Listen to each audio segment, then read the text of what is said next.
Welcome to the Nerd Party.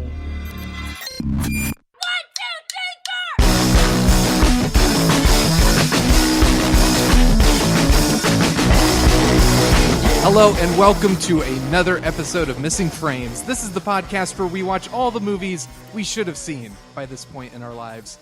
I'm your host, Shawn Eastridge. We're hanging out on the Nerd Party Network, a collection of podcasts dedicated to all things entertainment. We've got movie news, we've got TV news, we've got book news, and then we've got reviews too, because reviews rhymes with news. So you get all of it. Check it out at thenerdparty.com, and you can follow us on Twitter at Join Nerd Party, and like the Facebook page, follow the Instagram. It's all good. And I'm delighted to welcome back to the show my good dear friend, John Mills. John, welcome back.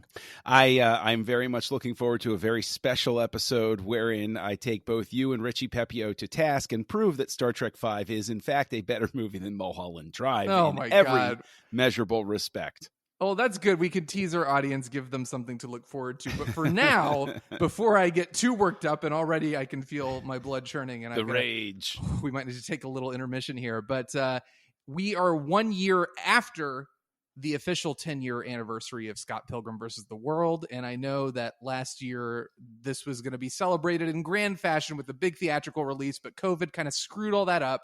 So they're doing that this year. And I think that's coming up pretty soon. Edgar Wright has remastered the film and Dolby Vision and Dolby Atmos, all that fancy stuff. And you mentioned to me you have not seen Scott Pilgrim versus the World. I have not, which apparently takes a lot of people by surprise, because I know that it is required viewing, especially for people who consider themselves nerds or Edgar Wright fans or both. And there appears to be an incredible cross-section of that. There are many. This movie is kind of like a hodgepodge of, are you a fan of comic books? Are you a fan of anime? Are you a fan of video games? Are you a fan of Edgar Wright? Are you it crosses so many different genres and fan bases and all. It's kind of like there's something in this movie for everybody. And I'm a fan of this film. It's been a long time since I've seen this film. I can't believe it's been 11 years since it was released. I did see it in theaters. I have been a big Edgar Wright fan for many, many years. And I was really looking forward to this because of the fact that it just looked so wacky and zany, and it looked like it was giving me a lot of what I was looking for. Are you a big Edgar Wright fan? How do you feel about him?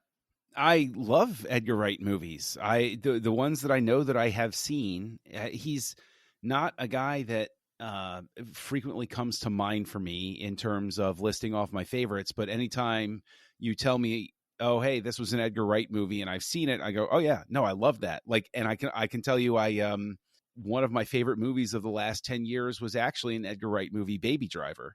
Baby Driver is great. Which only grew in esteem with me the more and more I thought about it. I remember seeing it in the movie theater for the first time with fellow Nerd Party co-host Matt Rushing.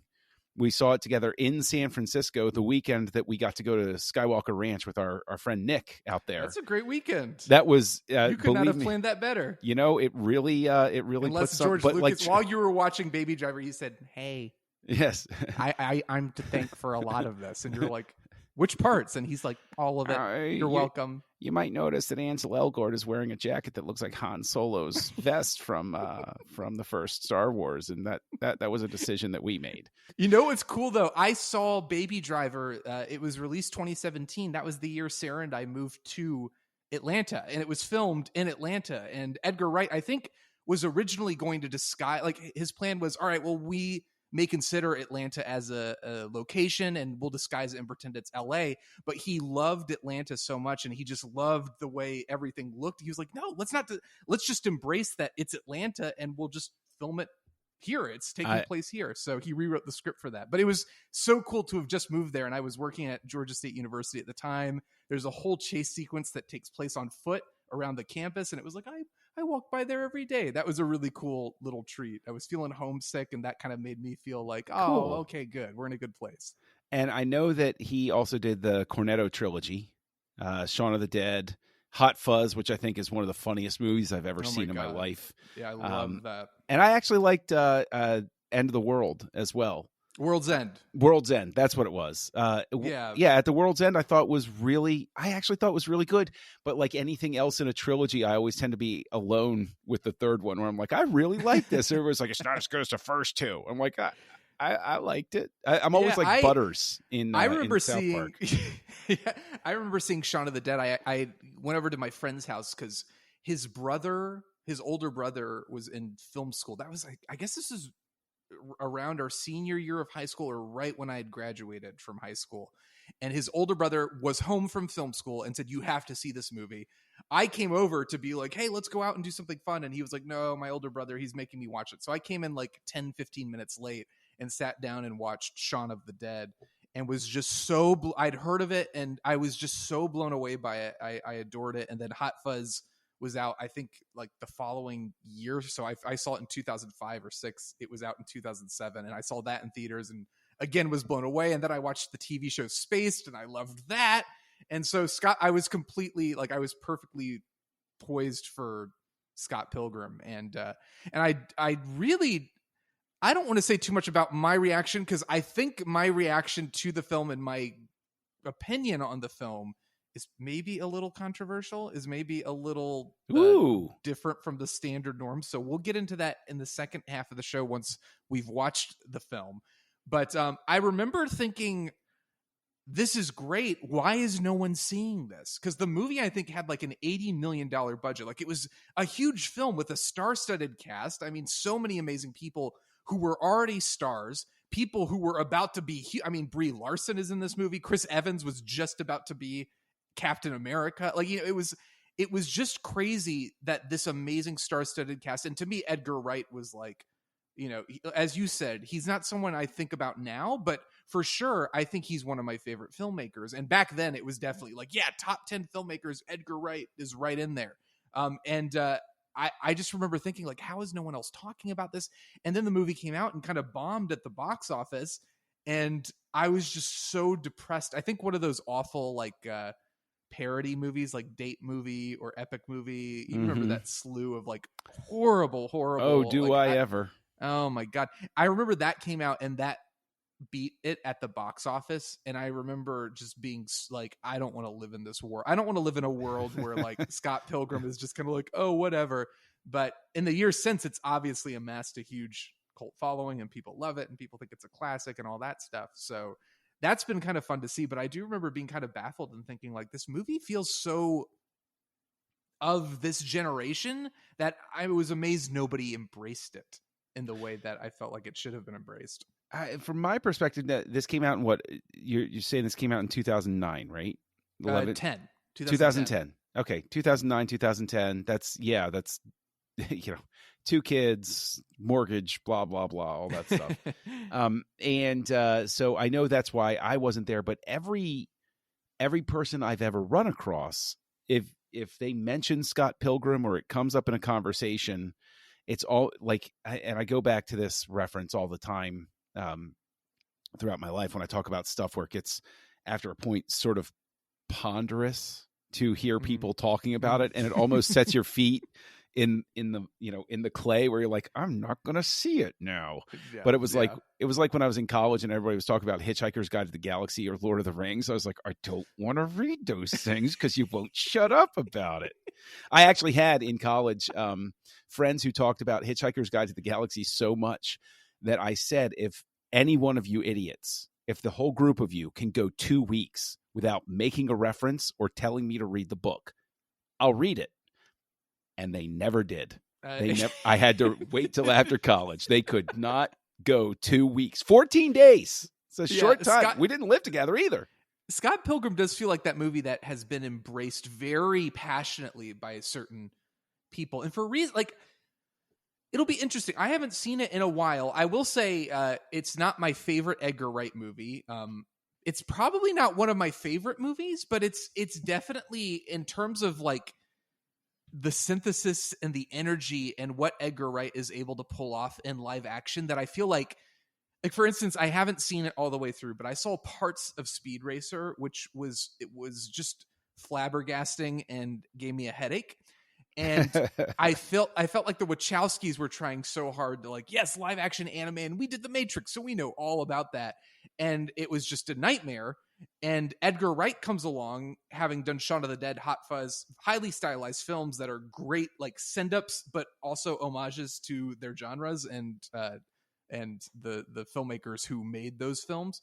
But Scott Pilgrim comes along, and it's just like this incredible cultural, like almost live action anime, but also, even though it's not based on a video game, it might be the best video game movie ever too. Like, he kind of came out and made the best version of a lot of these different kinds of movies that a lot of expert filmmakers, quote unquote, were trying and failing to do. And I think it's just because he like went for broke. He was young. He had so much enthusiasm and love for the material. And he wasn't like self-conscious about it. Like, he was just like, it doesn't have to make sense. Let's go for it. Like, let's just literally translate the ridiculousness of the comic book on which this movie is based and take all these fun ideas and make it live action. See, I'm curious now, just because of the fact, I think that's a great tease.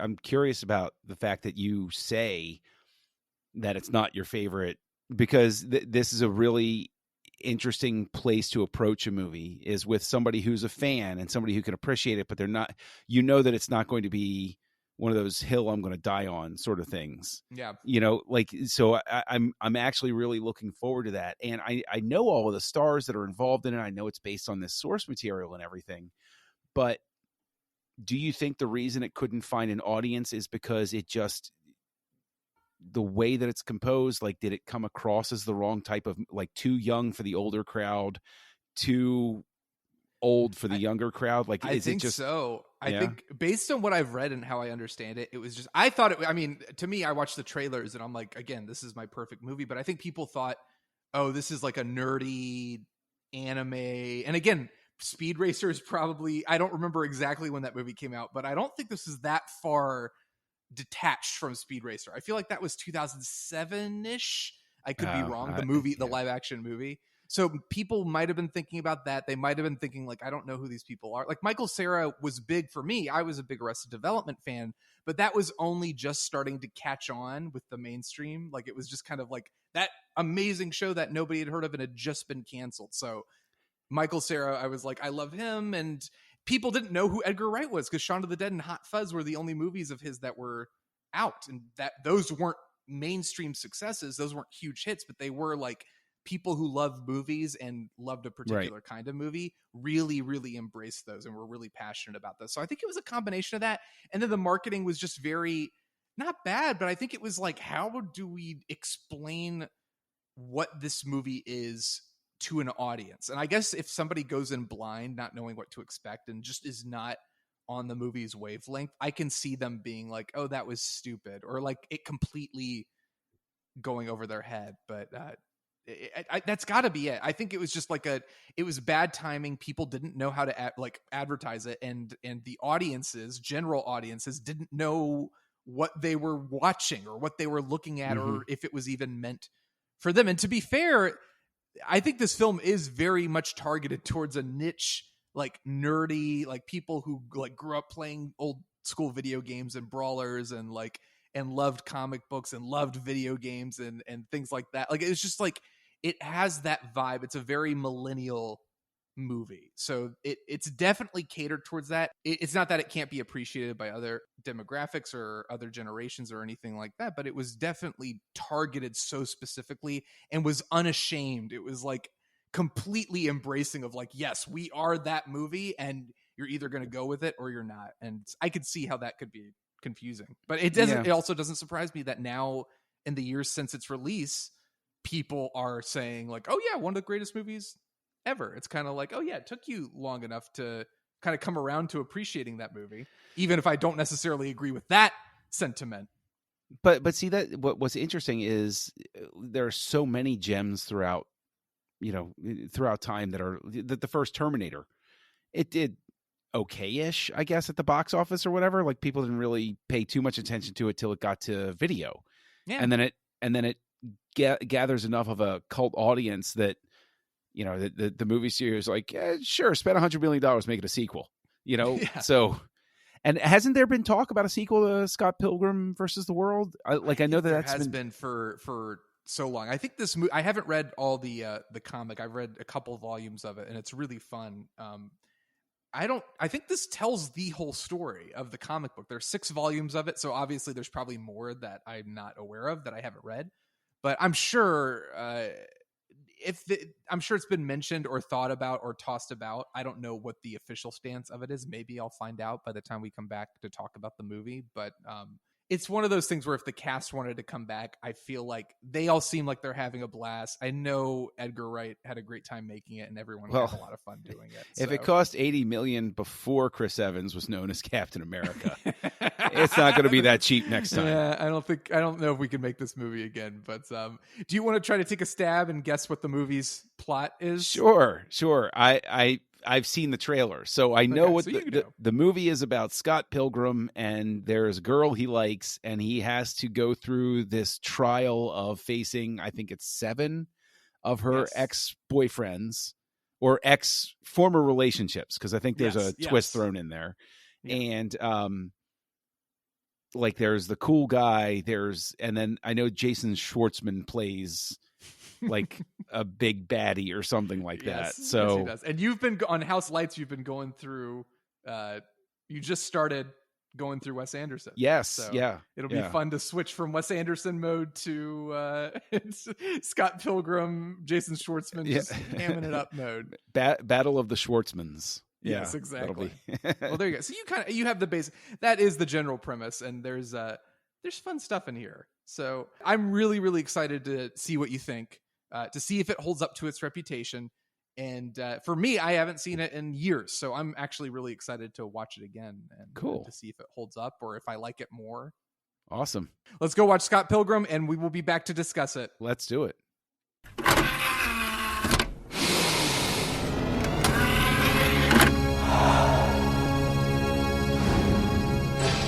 Now available to own on video cassette. And we're back. John Mills, tell me, what did you think of Scott Pilgrim versus the World? It's very adequate. This is going to be fun. I have a feeling I've just earned the anger, the enmity, if you will, of every hipster nerd that exists. Is about John, to come I to would blood. love nothing more than to pile on with them, and I would love nothing more than to see you induce the wrath and to take that wrath just full on. However, the wrath may have to be divided between the two of us. Even better.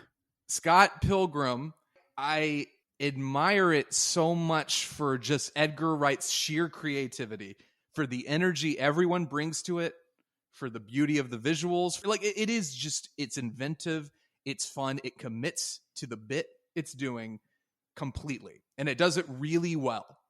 And it's also exhausting. It's an exhausting film.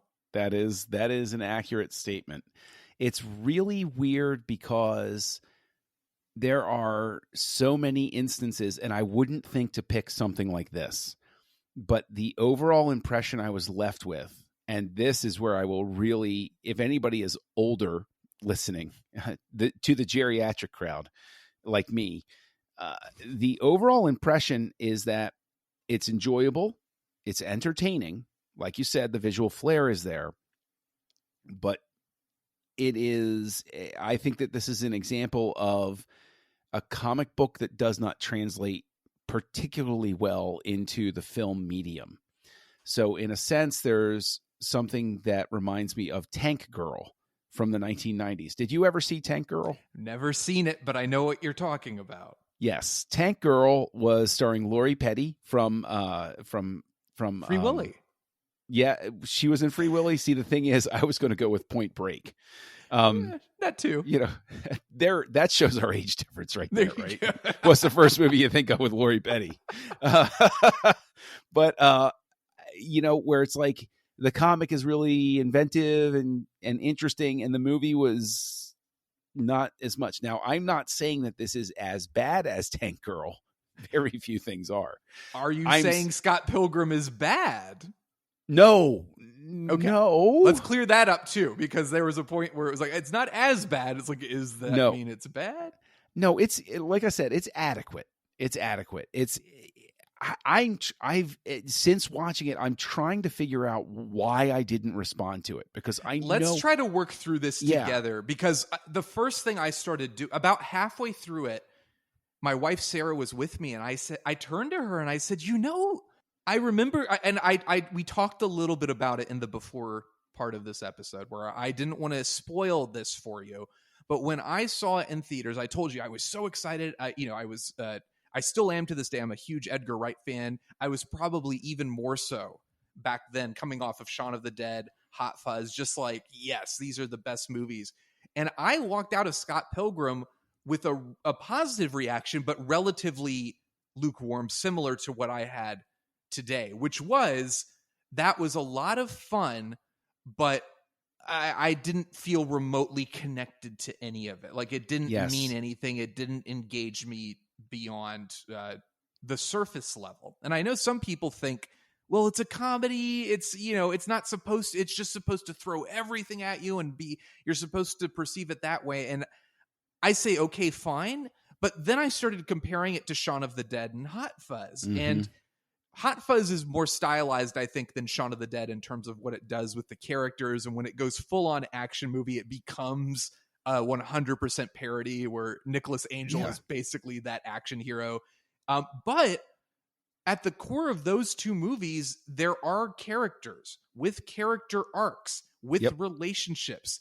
And even though you recognize the influences and the parody elements and the films that they're paying tribute to, there is an original story there with characters you can become engaged and involved with. As you said, and again, I haven't read the full comic book series. I've read the first 2 volumes, and it's been years, so I'm not by any means the expert on Scott Pilgrim. But like you said, I think Scott Pilgrim, the story and what we see here, is relatively superficial. It's relatively shallow. We're presented with a hero who's pretty unlikable. And Michael Cera is one of the most likable people on the planet, I believe. I, again, don't know him personally, but based on what I've seen of him, based on his other work, I love him. I think he's pretty miscast as Scott Pilgrim, because Scott Pilgrim is kind of a sleazy dude. And every time Michael Cera is on screen, I don't buy him as that dude, and I don't think he was able to commit to that role. And I think that's partly to blame for it, but I also think Scott Pilgrim as a character is hard to jump on board with, and it's hard to buy into anyone being remotely attracted to him, whether it's Ramona or whether it's Knives. I didn't buy Michael Cera in the role of a sleazy dude, and I also didn't buy that we're supposed to be invested in this guy as a meaningful character. I completely agree. You've put your finger on it right there. What performance was required here wasn't Michael Cera's unassuming Woody Allen, the next generation. It was a matter of, this person should be charismatic and likable because he doesn't intend to be the D-bag that he is, right? That's the thing. That's the thing that a lot of people don't realize about themselves or their friends or other people that they look back and they cast judgment on years later, is somebody can be a D-bag and not mean to be. They lack the self-awareness. And there is an arc, if you really parse it out, he's supposed to gain that self-awareness at the end, where he sort of realizes, wait a minute, the problem is me. Yeah. I'm the one that's been at fault this whole time. Cera doesn't pull that off. Now, I always make reference to Roger Ebert. Roger Ebert said, I never blame the actor for a performance that wasn't right. I blame the director, because the director is supposed to tell the actor what they want and what they need. But there is something about Cera's portrayal that is obstinately disconnected from the type of person that Scott Pilgrim needs to be. It's like he fears to commit. Yes. And again, this is with all due respect to Michael Cera, who I do really, really love and respect. it's like his reluctance to commit to the sleaziness. Like, it's there, and he gets the one-liners off. Like, there's some that are really good, and he does hit the punchlines really well. He's very good at that and the awkward humor, but it's almost like he couldn't wrap his head around the character, so he kind of is stuck doing his bit because he couldn't find the character through his portrayal. So he's kind of like, I'll be Michael Cera, and also I'll read these lines. But yeah, like you're saying, Scott Pilgrim has to be, and I know Scott Pilgrim. We've known, I was Scott Pilgrim. Like, I wasn't beating anybody up, but I know that being a guy in your early 20s and being like remote, like having any level of luck with your romances, you can take them for granted, and you can be a jerk, and you can be just completely so self-absorbed that you don't realize how much of a jerk you're being. So it's like, I know this guy, and I'm willing to admit I was this guy. So I like, when I watch this, I'm like, this is not that. You're missing the point. We're not really connecting to the core of who this is. Also, to be fair to him, this is not a movie that's concerned with the depth of that persona in general. It's very, to me, Edgar Wright got the script, looked at it, and said, I can have a lot of fun with this. And he does, for sure. The movie has a lot of fun stuff. The cast seems like they're having a ball. The filmmaker, like the crew, what they've done here is just so zany and exciting and flashy. But there's a part of me that feels like there's so many moments where that flashiness is trying to hide from the fact that it's like, if we can keep the energy levels up, people will hopefully be distracted from the fact that nothing of substance is really going on here. Well, the problem too, I think, is that the part of the disconnect for me, especially with Scott Pilgrim himself, is Mary Elizabeth Winstead seems to have shown up for the movie I thought this was going to be. Yeah. Yeah. Right? Like, she's in a different version of this movie that has that emotional arc and hook that I'm looking for. And so when she's on screen, when she's doing her thing, I'm actually plugging into it more. Like, she's almost by force of will dragging everybody else along with her, but it's just not enough. And then there is a portrayal. Jason Schwartzman's character at the end, he is a caricature. But I think the reason that final arc, this gets back to what we've been saying back and forth for a couple of minutes now.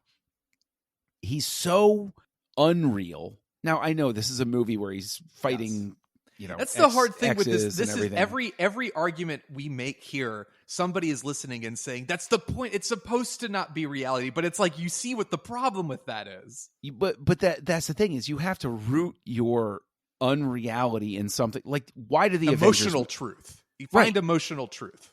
Why do the Avengers movies work when they work? It's because they find that emotional truth. And so even though I'm watching a guy in a power suit and somebody with a magic shield throwing stuff around, I have some sort of emotional investment in what's going on. Yeah. And then you have this, which is this is like the lesser Marvel movies, where it's like, okay, there's a lot of flash here, but I'm not really feeling anything. And so it's style over substance. And I think not just with Mary Elizabeth Winstead, and I apologize for forgetting the actress's name, but the actress who plays the drummer in the band. Yes. Yeah, it's Allison Pill. I thought she was delightful too. Yes. I really did. I think, I'll be honest, everyone, and this is again I think Mary Elizabeth, I completely agree. I think she's really good. And I don't buy at all that her as Ramona would be remotely attracted or interested in Scott Pilgrim, who is such a dweeb and so in over his head. That connection is never clear. I remember thinking wait, is there no reason for her to fall for him? She just immediately is she's like, I'm not interested in you. And then he does nothing to endear himself to her. And then all of a sudden she's like, let's make out. I'm going to go change and get naked in my room. Let's make out in my bed. The love story is not, it doesn't work for me. Everything around it, all the supporting characters from Ellen Wong to Kieran Culkin are amazing. I think the evil exes are having a ball, and they're Yeah. probably my favorite part of the movie. Everything about this movie, including in the band and the Steven Stills and the young Neil, all that stuff is great.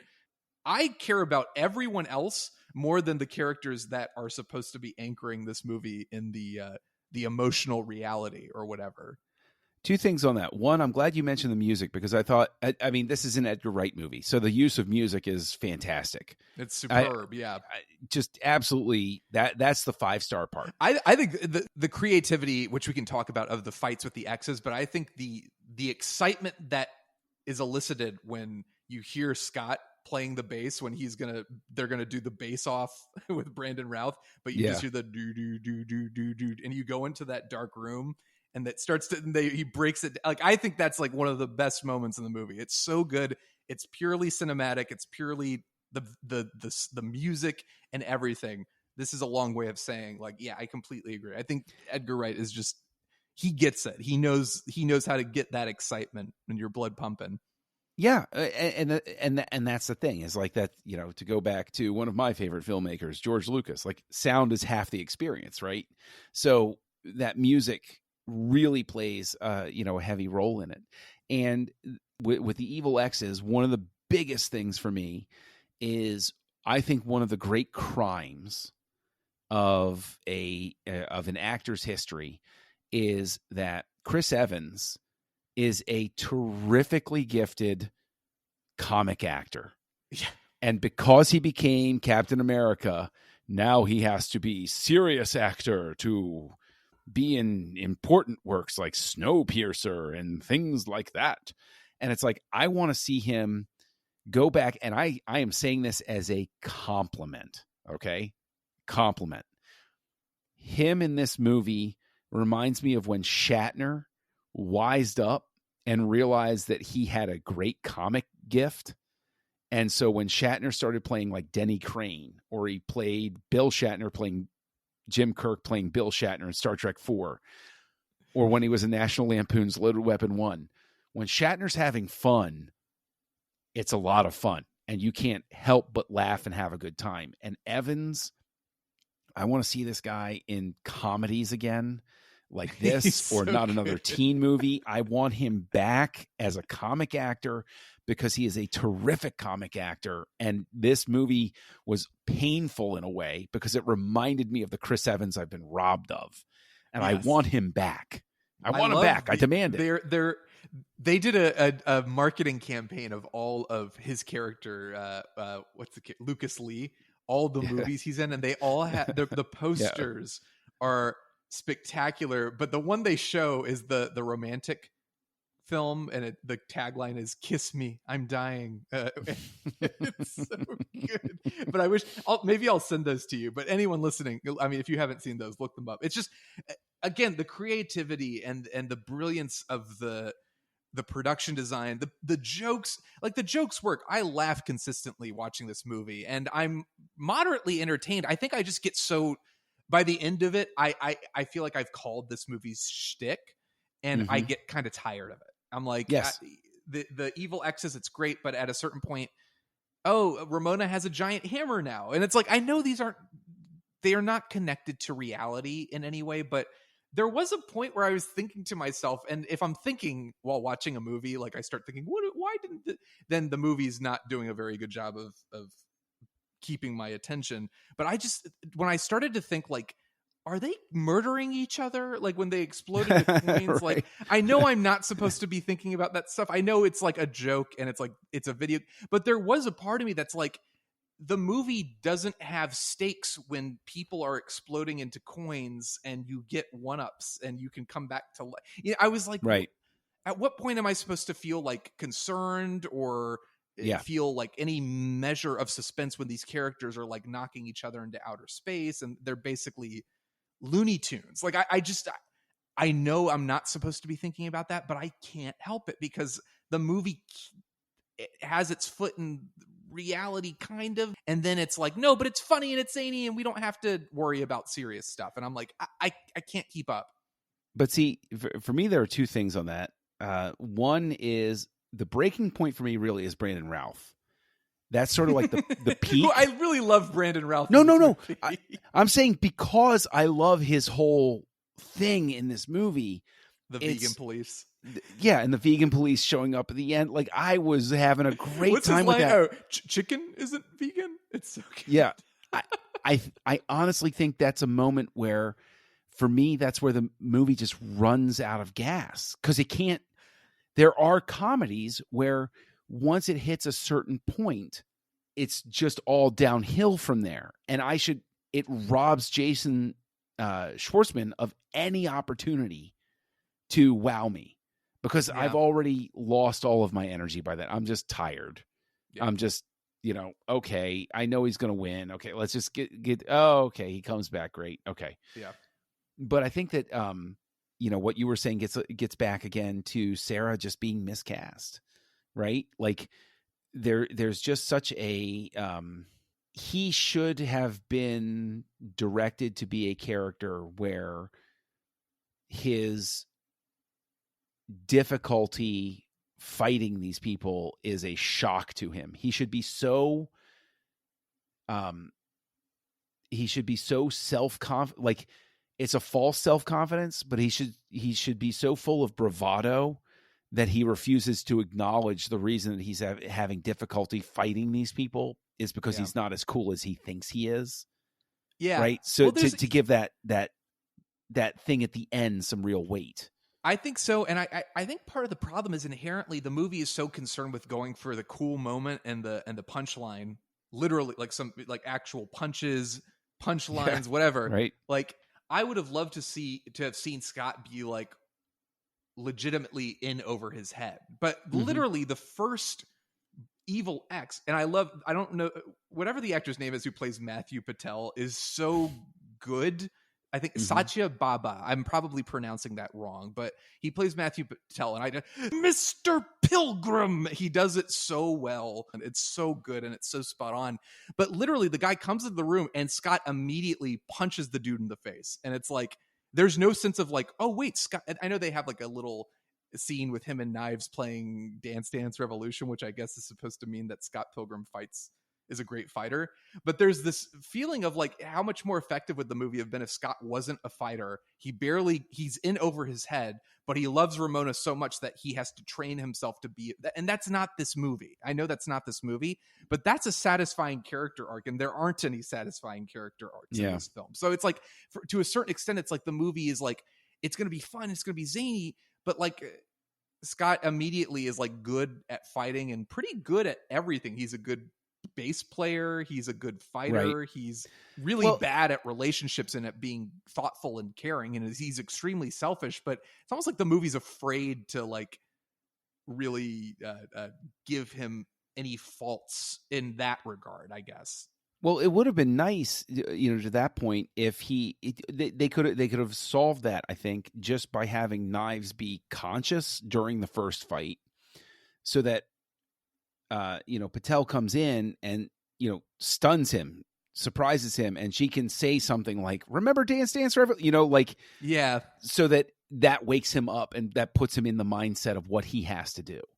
I feel like logic. The problem is logic doesn't apply to this movie. Like it's like it doesn't. Right. And the movie is like basically every argument you make against the movie, I just sense like Edgar Wright or somebody saying like, "Oh, it's a magical. It doesn't have to." But I feel like what you suggested, it's like that's not.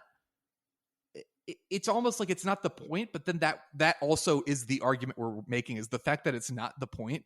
Is right. Why the movie just doesn't have any ups and downs. It's just a consistent barrage of like, it's a sensory overload with no sense of stakes. Now, with the exception of the music, we've sort of been curb stomping, and we did both say it's adequate. It's good, I didn't realize I needed to get all that out of my, like, I feel bad. Yeah. It's the 10th or the 11th anniversary. There's a screening for the movie coming up. So everyone's pumped to hear the Scott Pilgrim Missing Frames episode, and they've probably tuned out. So how can we win back the people who have tuned out? How do we get it? Can we get a one up? Can we get can we come back to life and win these people back over? Do we have to learn the power of self-respect? Oh gosh, no. The boat has sailed on that one for me. That's way gone. I have self-loathing at best. No, the thing is, the things that we talked about what this does right, visually, music-wise. One thing I wanted to get to was with the way some of the cultural conversation has shifted. One thing I appreciated at the very least about this was showing that the nerd has a go-to, a tell, a comfort zone where he uses the same line about the origin of Pac-Man. He keeps that in his back pocket to show off his knowledge. And what I wanted to ask you is, do you think that in the current climate, something like that could easily be misinterpreted, and that this movie could be used as a helpful way to say, well, no, people sometimes just get a certain level of expertise or knowledge about one thing, and so that's all they have, and that's why they trot it out as an expertise that they have. Like, the only shorthand I can think of is, like, he's not mansplaining. He's unable to know anything else. Like, he's learned what he's learned, and so he doesn't go outside of that. So that's why that's all that he has. Yeah. That sort of thing. That's the problem too. I think, to that point, that's the problem with the movie, is that he doesn't have anything more than that. And he doesn't connect with Ramona on a real level. Like, it's like, he comes to her with the Pac-Man thing. She's like, "You're a creep, get away from me." And he's like, "Okay." Then he orders a package on Amazon. She shows up at his house, agrees to go on a date with him because she's like, "Will you leave me alone if I go on a date with you?" And he's like, "Yes." He's done nothing remotely charming or endearing up to this point. And it's like funny and goofy, but it's also like, oh, she doesn't like him. And then they go on a date where they walk around and they make jokes, and it's funny, but it's also like superficial and shallow, and you don't really feel like they're getting to know each other. And then she invites him back he hasn't done anything to earn it, and then they're making out. Like, it's just like, so it speaks to the whole point of, like, I think the movie is trying to say, like, oh, he's so self-absorbed and he's so in his own world that he doesn't realize other people aren't interested in these things. But then he's constantly rewarded for that behavior. And the thing is, script-wise, there's a very easy way to solve that, where she says, "We'll, sign it," and he signs it, and he opens the package, and it's for her. Right? Yeah. Like, just that little twist, suddenly he's done something or for like her. He talks about Pac-Man, and he says, "Oh, the Pac-Man thing, da-da-da-da-da." And she says, "Actually, it was this year." And he's like, "Oh my God, you're right." That could have been a simple thing, but the movie's not concerned with that. It's more concerned with, like, it's funny and it's fast and it's zany and stuff like that. So it's like, there are little moments you could add in here, but I don't know. The movie doesn't want to be that movie. I don't know if I should fault it for that, but for me, that's why I don't engage with that. Next question. Have you read, I'm presuming you've seen, have you read Ready Player One? Yeah, I've read it and I've seen it. Do you think that this movie suffers from the same thing that does? Yeah. Now that you mention it, yeah. There you go. Yeah. I think now Ready Player One is beholden to its references in a way that I don't know Scott Pilgrim is. Like, Scott Pilgrim feels like it has more of an identity. Whereas Ready Player One is like, you take out the references and it's done. Whereas Scott Pilgrim, it's like, okay, like, he fights and stuff, and there's references to, like, the coins. When you beat a boss, you get coins. Like, that's kind of funny. But it's not so reliant on, like, name dropping specific, like, oh, there's the Iron Giant, and there's gotcha. The DeLorean from Back to the, like, it's, so. But yes, I think a lot of why Scott Pilgrim has endeared itself so much to the film community is because it's so it's not ashamed of its nerdiness, and it fully embraces it in a way that it's like, this really is, like I told you, it's an homage to anime, to comic books, to video games. It is kind of the best video game movie ever in a way. Like, it is, like, in some way it is. So it's like, it's doing a whole lot of things, and it's like a hodgepodge plus Edgar Wright's kind of brilliant visual style. You're saying that this is a better video game than the 1990s Mortal Kombat or Street Fighter? Well, I mean, are you sure you want to commit to that? Maybe I should take this. Yeah, especially with the new Mortal Kombat movie right around the corner. I don't want to earn their ire. Seriously. But I'm in hell. I can't believe we've reached the point of the reboot where Mortal Kombat is coming back. Like, what world am I living in? Okay, like the best one, clearly. No, when the meek shall inherit the earth was supposed to be like a promise about hopeful things for the future, and instead it's like one of those evil fortunes you get in the Twilight Zone, where it's like, oh my god, I didn't want this world. And it's like, well, that's the one you got. Let's try this. Let's talk about things we liked about Scott Pilgrim now. We've spent about 30 minutes talking about the things that really don't work. What do we like? For me, I think the movie, I give it full credit for being completely manic. I think the actors are great. I don't, again, I've said Michael Cera, I think, is miscast as Scott Pilgrim, but I do think he's good. I think he's funny when he needs to be. I think the movie is hysterical when it needs to be. I love the visual gags, and I love the like really quick whip pans to somebody. I like one of my favorite moments is the when Scott brings Ramona to his first show, and there's like a quick visual showdown where like Knives looks at Ramona, and then Scott's roommate looks at his sister's boyfriend, and all these like very quick, funny. Edgar Wright has already been great at that, but there's something that's very anime about it, and he really nails that style in a live action format that I really respect. I love Knives. I think Knives is a more interesting character than Scott in a lot of ways. I wish we got to spend more time with her. I feel like she disappears from the movie, and then she kind of shows up at the end, and then she's like, go get her, pal. And it's like, wait, what? Yeah. Like, she's like, I'm too cool for you. And I'm like, well, that's true, but I don't what? So that, aside from that, I love her. I think I really love the cast. I think the fights are really cool and fun. Like the cast members trained, and it's stunt people at times, but like for sure Michael Cera is pulling off a lot of these hits, and especially the Lucas Lee with the skateboards and the clear homage to the Warriors soundtrack. Like, that music is so good. I love that stuff, and I think Brandon Routh's great. I love the bass fight. So like there's inventiveness here, there's fun here, there's really, really cool stuff here.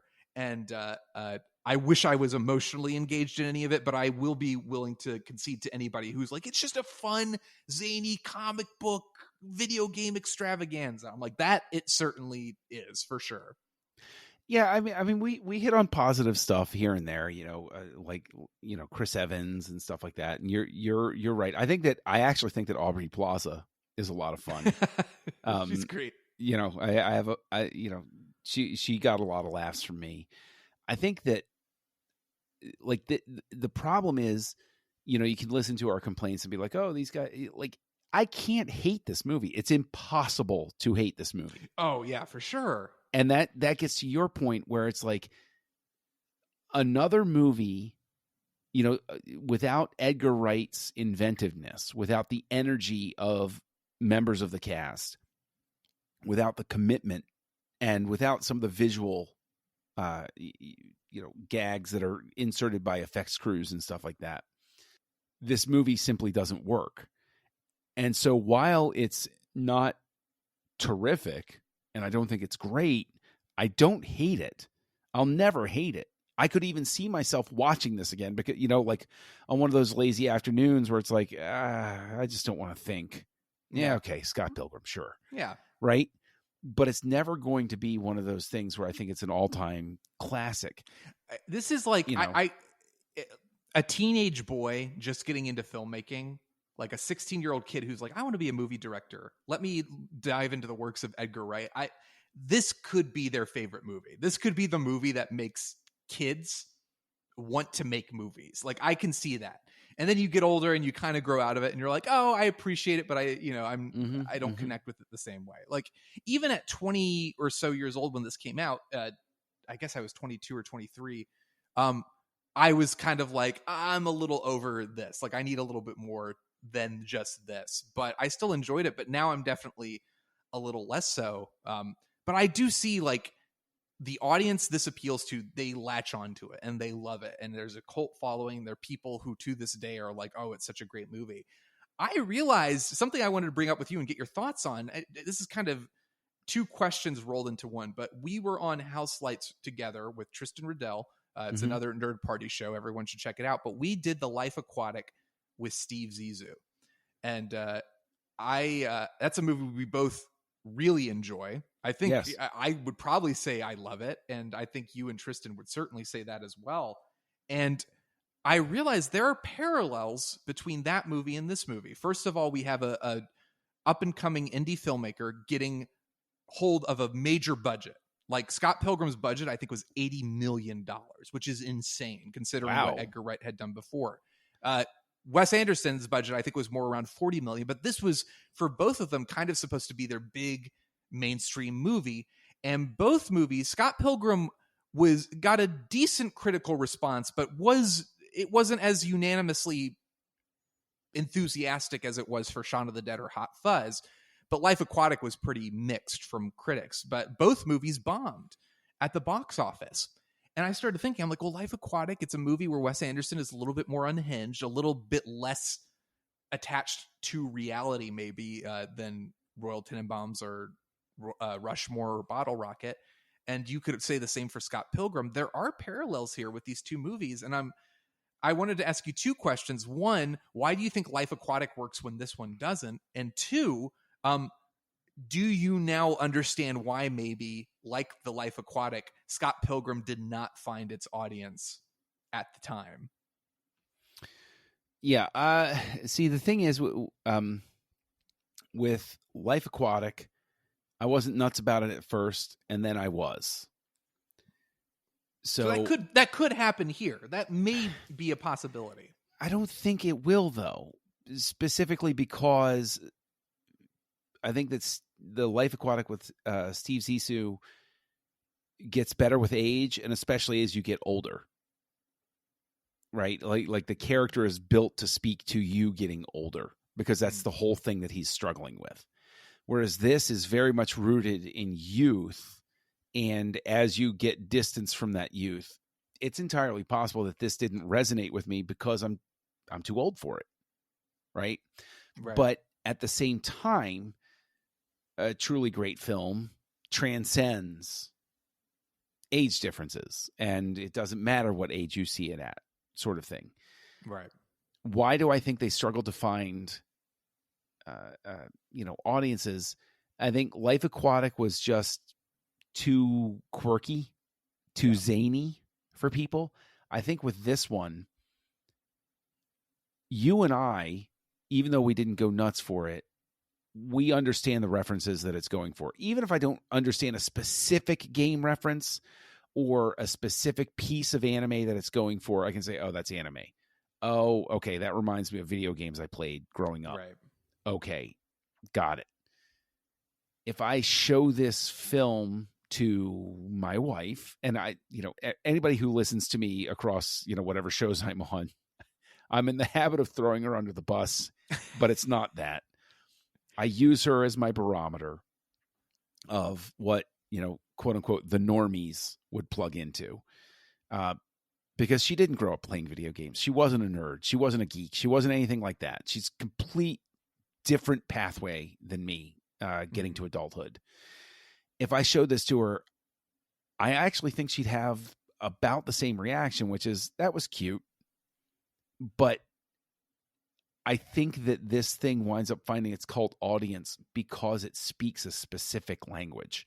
Yeah. Sort of the way when somebody gave me, or recommended, I should say, Ready Player One, the book, they said, oh, you make references all the time to these things. You're going to love this. And I read it, and I almost didn't have the heart to say to them, I didn't love this. Yeah. Because they thought, because I understood all of the references, that I would, so yeah, that's why I think it will always remain a very niche audience with this. Yeah. I think watching it now, I understand, because I remember talking with you about it and being like, I don't know why it felt like, for me as a 22-year-old nerd who was like completely into video games and comics and all this stuff, it was like, how could nobody else think this is awesome? But looking at it now, it's tough, because I am watching it from the perspective of like, is this supposed to be real? Is it a stylized world, it clearly is. Okay, so there aren't any stakes, but am I supposed to take it seriously? It's kind of funny, but then is he murdering people? Is this happening? He's fighting evil, like he can fight suddenly, and I don't know why he can fight. Like, where did he learn to fight? I can see the stuff that I think as a 23-year-old, I would have made fun of anybody who questioned it.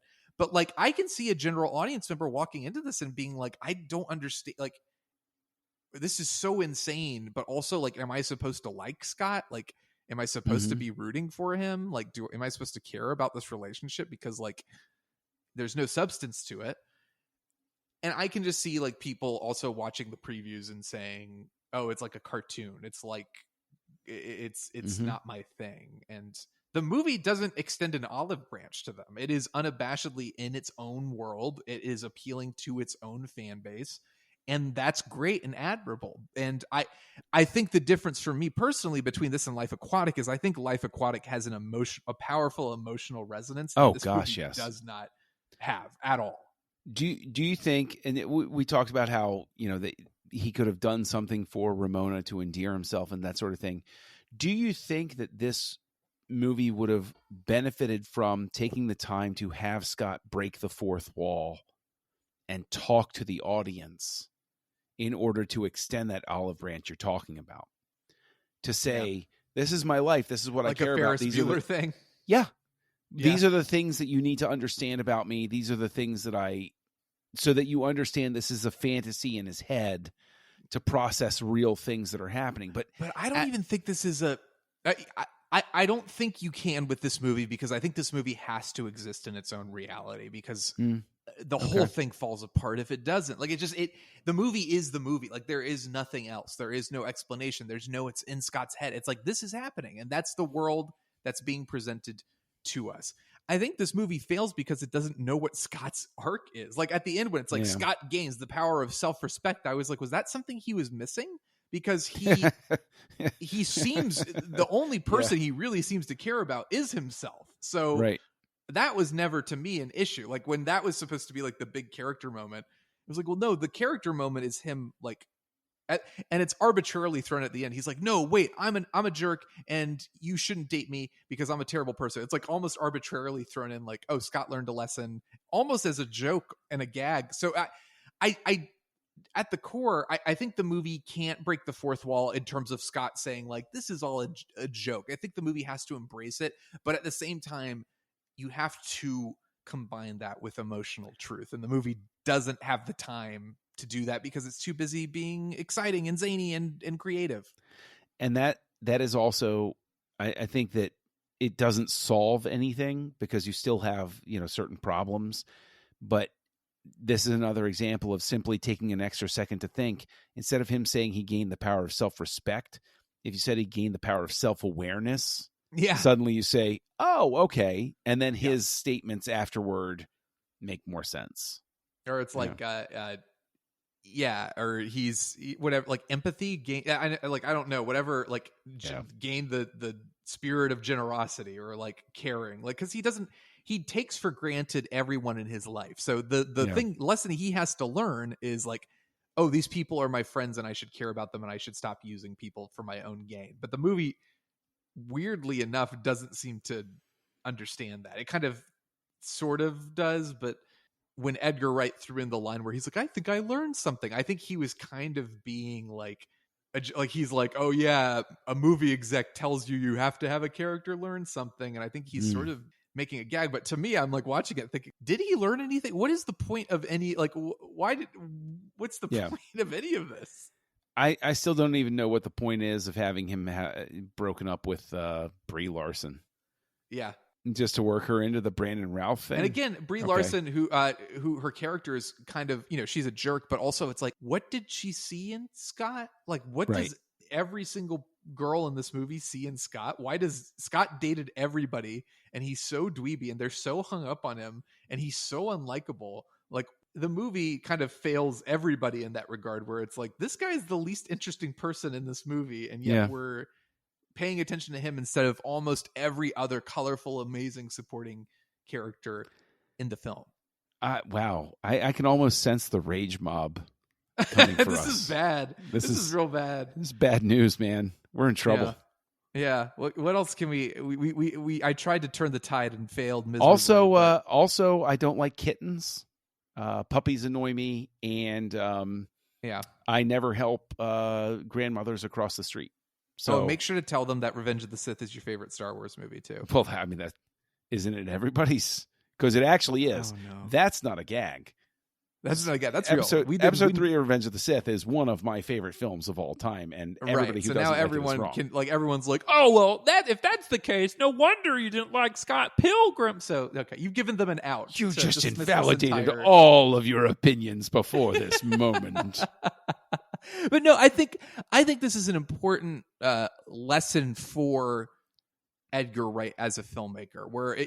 This is I think the only thing he's done that's not a work of his. Like this was an original creation, like Hot Fuzz or Shaun of the Dead or The World's End or Baby Driver. It's an adaptation, and I think he came to that adaptation knowing full well what it was and saying, "I'm just going to commit completely to this." But I think with The World's End is almost kind of his story-wise, it's more in line with The Life Aquatic, like the idea of aging and having to grow up and having to. You almost see like if Scott Pilgrim is a film that's obsessed with adolescence and like indulging in that energy and that mindset, The World's End is all about like you have to grow up and leave your childhood behind. And The World's End also has some really fun, inventive action scenes that I don't think he could have done if he hadn't done Scott Pilgrim first. So it's an interesting film in his filmography, and you see how it contributed to things he would do later on. But to me, I think Scott Pilgrim is probably my least favorite of his films. And again, not a film I dislike. I would say like I like it, but I don't know that the reaction to the film is actually due to the quality of the film or if it's to do with just being impressed by all the cool stuff the film pays homage to and what it's referencing. So now that I've become obsessed with double features thanks to fellow nerd partier Mike Schindler, I want to have a double feature of this and Ready Player One and see who I can drive off the ledge, who goes mad by the end of it. What else? Is there anything else left to say about No, I have to go into witness protection after this, I think. I do too. Yeah. This is bad. I've done a WandaVision episode where I didn't like WandaVision and people were very upset about that. I did a Justice League episode where I didn't like the Snyder cut of the Justice League, though I liked it more than I thought I was going to, but that's not enough for people. I got issues with what you said in there, but I know that's a whole other thing. I know you were one of many. So now Scott Pilgrim, God, this is like the one. We got to turn this around. We got to turn this around. We're going to work behind the scenes, and I'm going to pitch some ideas for movies that I know. Let's find like a cult classic that people can. I've got one already. We'll talk about it offline. Okay, we'll do that. But I knew I didn't love this movie. I was kind of surprised to find that I'm like, oh yeah, this sounds awful and pretentious and terrible, but I'm going to say it anyway. I've almost kind of outgrown this movie. And ouch. I feel bad saying that because I think the movie is, again, it's so embracing and enthusiastic about what it is. It has no apologies to make, but honestly, it exhausts me. Its manic energy is so inventive, but it just exhausts me and it takes the life out of me when I get through with it. I'm kind of like, oh boy, I just need to watch something with some substance. So I'm about as mixed as can be. So let's just, I guess, final ratings. How many evil X's would you give Scott Pilgrim versus the World? God forgive me for saying this. 2.5 out of 5. I'll give it 3. This viewing gets a 3. I was going to give it 3, but it felt dishonest. I before it was 3.5. So it's not like I ever was like, oh, this movie's amazing. But like not my favorite Edgar Wright movie, but Edgar Wright, love him. I pray to God nobody involved with this film listen to this episode because I love them all. They're all great. And listen, I thought Baby Driver was excellent. Okay, that makes up for everything. Hot Fuzz, Shaun of the Dead, all of that stuff, great. And Spaced, which if you haven't seen that, maybe Spaced, we can come back and we can do a consolation episode. Oh no, I have an even better one. One. What's that? Oh no, I'm not going to tell you. Oh, okay. All right. We'll keep it to listeners in suspense. ourselves. If the listeners are still here, I think they've all left the building by this point. But probably, if you're here, we thank you. God, I hope there was some level of entertainment, or maybe you are the person who's been like, "This is what I've been trying to tell people about Scott Pilgrim all this time." So I hope somebody enjoyed listening to this. John, I hope. I don't know. Do you want to tell people where else they can find you on the Nerd Party? Why not? Bring your pitchforks and torches to Kessel Junkie. That's my name online, KESSELJUNKIE, on your social network of choice. Come and read my actual reviews of things over on Letterboxd. Have you written a review for this? No, I actually kept it very close to the chest. Yeah, just to hide it for a little while, but it'll be there by the time this drops. Yeah, enjoy the lack of notoriety for just a little bit longer. I've generated enough anger for that. Hey, listen, I liked it more than Horror at 37,000 Feet. A 1973 William Shatner TV movie. See, so, there's something positive. Always a plus. You can find me here on the network co-hosting House Lights with Tristan Riddell, where we go through the works of filmmakers from beginning to finish. And you can also find me here on the network co-hosting Aggressive Negotiations, a Star Wars podcast of a slightly different flavor. We go a little bit deep dive on that one. So that's where you can find me. And I am here. I'm also at YayShondorman on Twitter, and you can find me on Letterboxd at Shondorman. Oh boy, yep. People are it's the 10th, 11th anniversary of Scott Pilgrim versus the World. We're in trouble, and this is not what people want to hear. So no. I apologize. Again, I hope you got some entertainment value out of it. I mean, John, I always have a great time talking with you, so this was a blast for me. I hope it was a blast for you. Absolutely. So we'll pick something that people will hate us a little bit less for next time. I trust you. I don't know. I think I feel like you're gonna just throw me under the bus. You know what? I'm gonna be honest. I'm just gonna borrow a line from Rick and Morty. Your boos mean nothing. I've seen what makes you cheer. Thank you, everybody, for listening, and we will see you at the movies.